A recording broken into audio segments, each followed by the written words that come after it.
Here to unpack it all is Missouri Senator Eric Schmitt and Mike Davis, former law clerk to Justice Gorsuch, founder of the Article 3 Project. Mike, let's hit the oral arguments first. Here's another from Justice Kagan.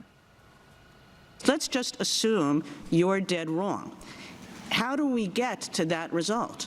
Does every single person that is affected by this EO have to bring their own suit? Are there alternatives? How long does it take? How do we get to the result that there is a single rule of citizenship that is the rule that we've historically applied rather than the rule that the EO would have us do?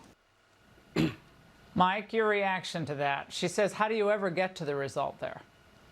Well, I think this is amazing that Justice Kagan has now changed her position, because she used to oppose nationwide injunctions when we had Democrat presidents, but she suddenly supports them now that we have President Trump. Look, these judges under Article 3 of the Constitution have a modest but crucial role. It's to decide cases and controversies of the parties properly before the court with redressable claims. Nothing more, nothing less. They wear robes, not capes.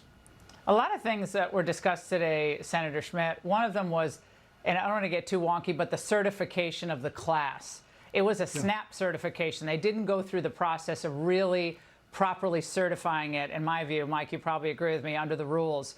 So that became a big topic of conversation. But in the end, I mean, the numbers do not lie. How much President Trump, and they said today, well, it's because he has so many executive orders, more than anyone else. That's why they were saying there were so many injunctions.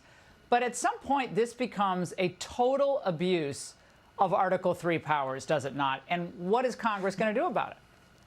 Yeah, we've seen abuse. I mean, you've got 2/3 of the injunctions that have ever been issued in the history of the country against President Trump, and more in the first 100 days than the 8 years of Barack Obama and Joe Biden combined. So there's clearly abuse. I actually, though, I'm encouraged. John Sauer, who's the Solicitor General, made the argument. He was my Solicitor General in Missouri. I listened to those oral arguments. I think the questions, and it's always a little dangerous, Laura, as you know, to kind of look into the crystal ball based on the questions that are being asked by the court.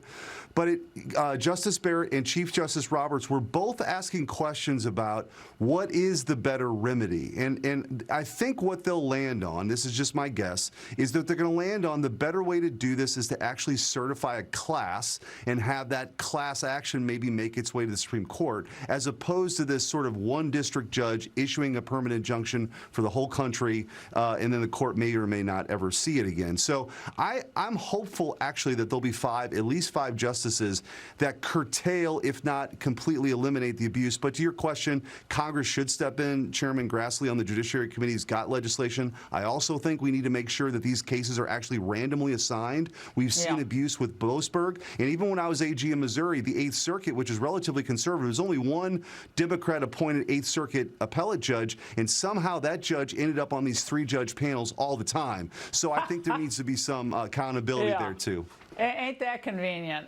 Mike, do you agree with that? I mean, I'm not as optimistic as Senator Schmitt after sitting there for 2.5 hours. But your view on this?